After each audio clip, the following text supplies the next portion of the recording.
Hi, everybody. Welcome to another of our video lectures.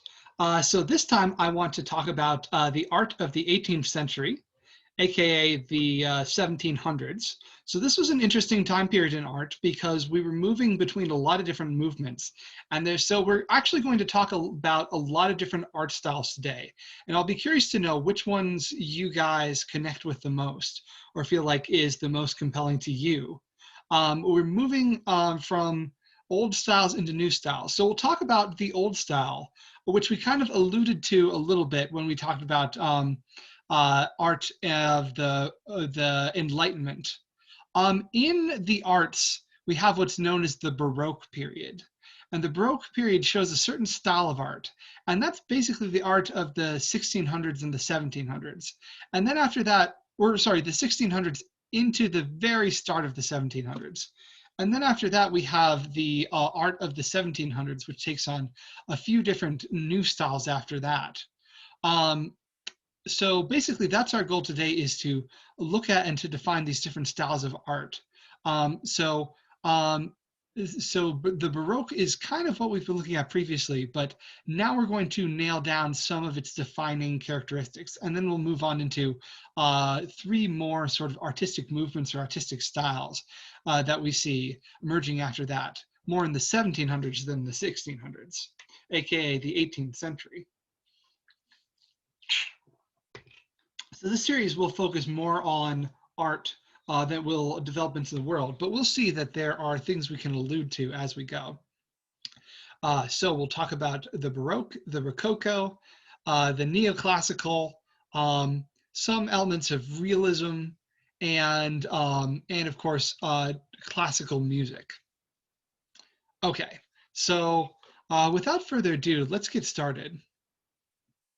So what I have for you here, first of all, is a video.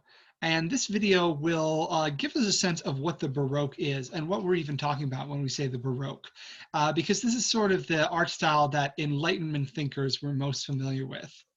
It will be a little bit weird on a YouTube video to Zoom call transition, but A, if you guys want to check this out, the link is in the PowerPoint, and B, this one, is slow paced enough that I don't think you guys are going to miss too much by watching it via this means.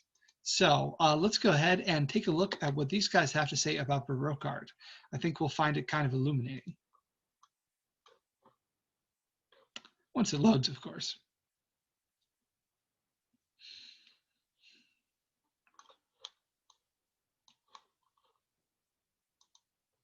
Come on. Always takes a second with these videos. Sorry. Here we go. Okay.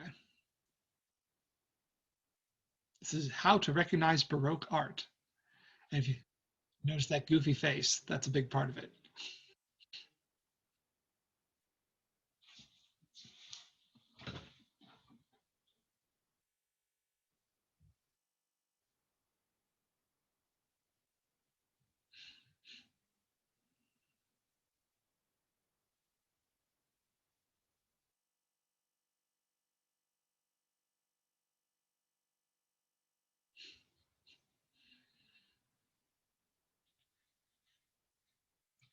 Oh no. There we go.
Okay, so they said it even better than I could.